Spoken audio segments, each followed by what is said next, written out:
नमस्कार दोस्तों, आप सभी को आपके आपने चैनल धर्म ज्ञान 999 में हृदय से स्वागत और अभिनंदन करते हैं। चलो शुरू करते हैं आज का रोचक वीडियो। इस बारे में तो काफी बार सुना होगा कि गाय माता को आज तक कौन कौन से श्राप दिए हैं, लेकिन आज हम आपको जो कथा बताने वाले हैं वह ये है कि जब गाय माता ने खुद दिया स्त्रियों को श्राप तो क्या आपको इस कथा के बारे में पता है? अगर नहीं तो बने रहे हमारे साथ वीडियो के आखिर तक, क्योंकि यह कथा हर एक स्त्री के लिए बहुत ही महत्वपूर्ण है, इसीलिए आप इसे आखिर तक जरूर देखें। तो चलिए शुरू करते हैं मित्रों। क्या आपको पता है गौ माता ने समस्त स्त्रियों को ऐसा कौन सा श्राप दिया था जिसकी वजह से आज तक समस्त नारी जाति को वह श्राप भोगना पड़ रहा है? गौ माता का एक ऐसा श्राप जिसे टाला नहीं जा सका। दोस्तों, वह श्राप कौन सा था? जानने के लिए वीडियो को पूरा जरूर देखें। नमस्कार दोस्तों, स्वागत है आपका हमारे वीडियो में। आगे बढ़ते हैं और जानते हैं कि गौ माता ने समस्त स्त्रियों को ऐसा कौन सा श्राप दिया था। दोस्तों, एक समय की बात है जब भगवान श्री कृष्ण अपनी राजगद्दी पर विराजमान थे। तब उनके पास देव ऋषि नारद मुनि आते हैं और कहते हैं, हे प्रभु, मैं आज मृत्युलोक में भ्रमण कर रहा था। तभी एक स्त्री ने पूछा कि पहले स्त्रियों के बच्चे होते थे तो वह पैदा होते ही चलने लगते थे, परंतु अब ऐसा नहीं है, ये क्यों? प्रभु, मुझे इस प्रश्न का उत्तर याद नहीं था, इसलिए मैं आपके पास आया हूँ। कृपया मुझे इस प्रश्न का उत्तर बताएं। श्री कृष्ण कहते हैं, हे देव ऋषि, तुम्हारा ये प्रश्न समस्त स्त्री जाति के लिए अत्यंत महत्वपूर्ण है। अगर तुम इस प्रश्न के उत्तर को जानना चाहते हो तो ठीक है, मैं तुम्हें एक कथा सुनाता हूँ। तुमको इस कथा के माध्यम से पता चल जाएगा कि किस वजह से अब स्त्रियों का बच्चा पैदा होते ही चल नहीं पाता है। तब देव ऋषि नारद कहते हैं कि प्रभु, मैं इस कथा को पूरा सुनूंगा, कृपया आप कथा को सुनाएं। दोस्तों, अगर आप भी जानना चाहते हैं कि इस प्रश्न का उत्तर क्या है, तो मित्रों वीडियो को आखिर तक जरूर देखें और वीडियो को लाइक अवश्य करिएगा। तो मित्रों, श्री कृष्ण कहते हैं, हे देवर्षि, एक नगर में एक रामचंद्र नाम का व्यक्ति रहता था। रामचंद्र एक स्वार्थी व्यक्ति था। रामचंद्र के पास में एक गाय थी। वह गाय दूध देती थी और रामचंद्र उस गाय को हरा भरा चारा खिलाकर उसका दूध निकालकर उस दूध का बिक्री किया करता था। रामचंद्र गाय का दूध खुद भी पीता था और अपने परिवार वालों को भी पिलाता था। गाय के दूध की वजह से ही रामचंद्र अपने घर की दिनचर्या चलाता था।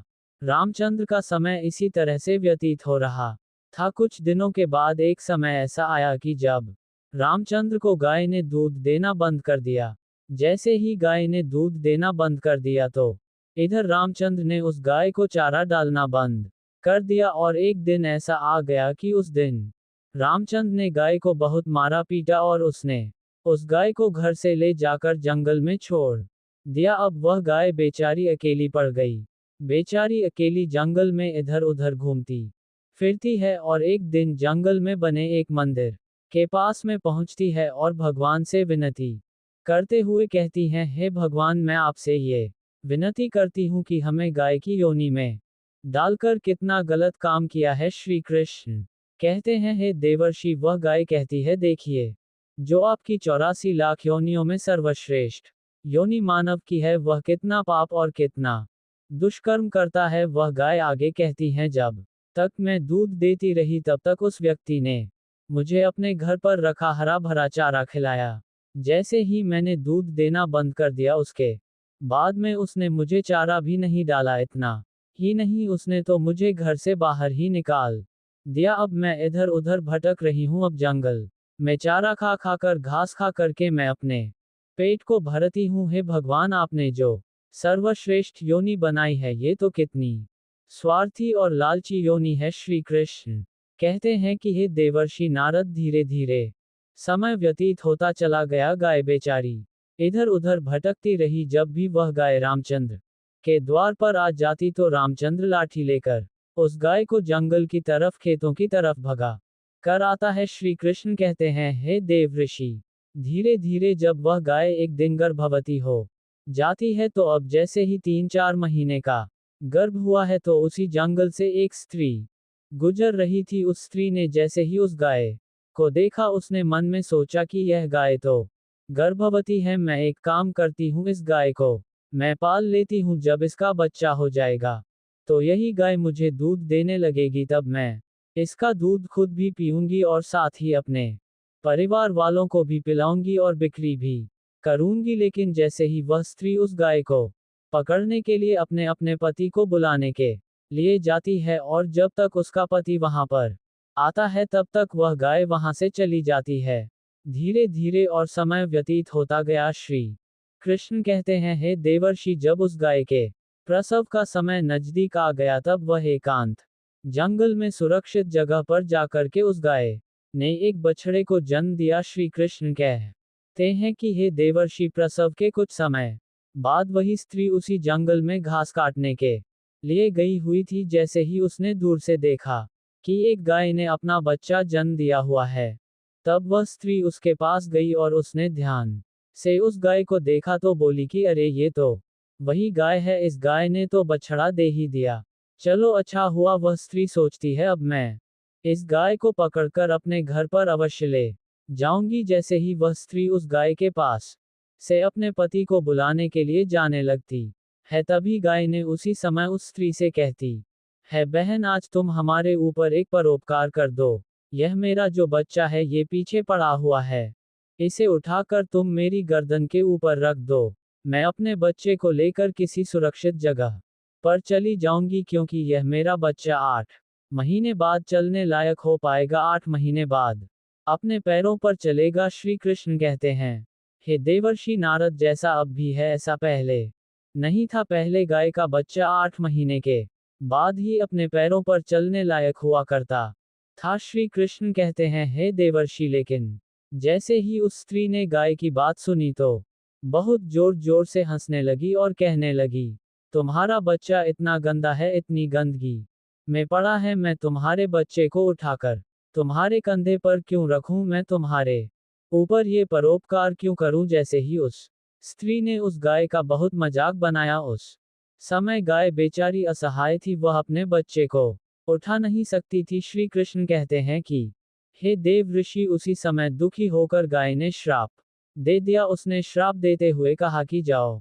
आज तुम्हारा बच्चा जन्म लेने के बाद तुरंत चलने लगता है, लेकिन आज मैं श्राप देती हूँ, तुम्हारा बच्चा जन्म लेने के 10 महीने बाद ही अपने पैरों पर चलने लायक होगा। और जो यह मेरा बच्चा आज चल नहीं पा रहा है, और यह आज के बाद पैदा होते ही बहुत जल्द अपने पैरों पर चलने लायक हो जाएगा। श्री कृष्ण कहते हैं, हे देवर्षि, इसी श्राप के कारण स्त्रियों का बच्चा जन्म लेते ही अपने पैरों पर चल नहीं पाता। दोस्तों, सतयुग में सुखदेव पैदा होने के तुरंत बाद ही अपने पैरों पर चलने लगे थे, और वेद व्यास भी जन्म लेने के तुरंत ही बाद अपने पैरों पर चलने लगे थे। यह बात तो सतयुग की थी, लेकिन कलयुग में ऐसा नहीं है। कलयुग में बच्चे को अपने पैरों पर चलने के लिए कम से कम 9 से 10 महीने लग जाते हैं। इसका कारण यही है क्योंकि गाय ने समस्त स्त्री जाति को श्राप दे दिया था। उसी दिन से समस्त स्त्रियों के जो बच्चे पैदा होते ही चलने लग जाते थे, उनकी प्रक्रिया वहीं पर रुक गई। गाय के श्राप के कारण ही स्त्री का बच्चा 9 से 10 महीने बाद ही चलने लायक, अपने पैरों पर खड़े होने लायक बन पाता है, और गाय का बच्चा उसी दिन से अपने पैरों पर चलने लायक हो जाता है। इसीलिए किसी की आत्मा को कष्ट नहीं देना चाहिए, और यही सनातन धर्म का सबसे बड़ा धर्म है। दोस्तों, दूसरे के दुख में दुखी हो जाना, दूसरे के काम आना सबसे बड़ा धर्म माना गया है। तो इसलिए हमें असहाय पशु की, पक्षियों की सहायता करनी चाहिए। गाय के श्राप की वजह से ही जितने भी पशु पक्षी हैं, उन सब के बच्चे जन्म लेने के तुरंत बाद चलने लग जाते हैं। लेकिन स्त्रियों के बच्चों पर इसका विपरीत प्रभाव पड़ा कि जन्म के तुरंत बाद स्त्री का बच्चा चलने लायक नहीं बन पाता। एक स्त्री की गलती से आज समस्त मानव जाति की महिलाओं को श्राप का खामियाजा आज भी भुगतना पड़ रहा है। मित्रों, आपको ये जानकारी कैसी लगी हमें कमेंट में अवश्य बताइएगा, और कमेंट में जय श्री राम अवश्य लिखना। साथ ही अगर आप हमारे चैनल पर नए हैं तो चैनल को सब्सक्राइब अवश्य कर लेना। हो सके तो इस वीडियो को ज़्यादा से ज़्यादा लोगों तक शेयर अवश्य करें। वीडियो देखने के लिए आपको दिल से बहुत बहुत धन्यवाद। जय सनातन धर्म और संस्कृति, जय गाय माता जी।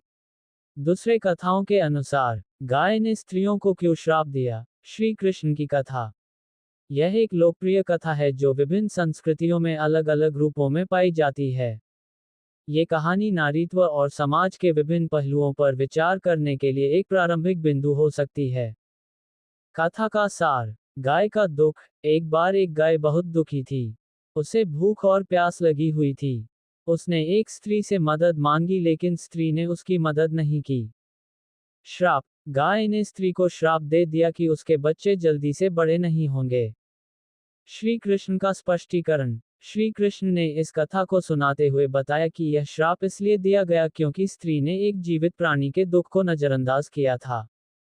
गहरा अर्थ। इस कथा का गहरा अर्थ यह है कि हमें सभी जीवों के प्रति करुणा और दया का भाव रखना चाहिए। हमें किसी भी प्राणी को दुख नहीं देना चाहिए। कथा के विभिन्न आयाम। नारी और समाज। ये कथा नारी की भूमिका और समाज में उसकी स्थिति पर भी विचार करने को प्रेरित करती है। जीव जगत। ये कथा हमें जीव जगत के प्रति हमारे कर्तव्यों को याद दिलाती है।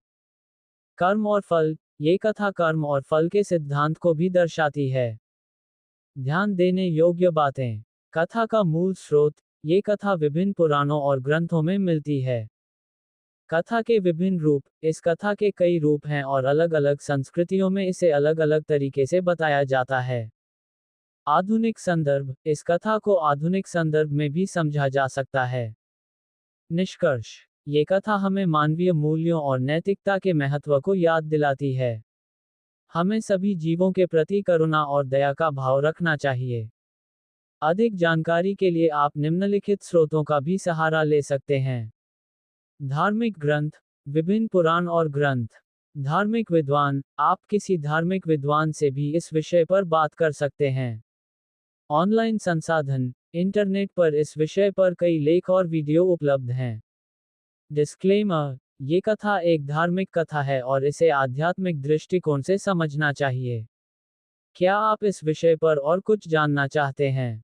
तो कमेंट जरूर करें। धन्यवाद।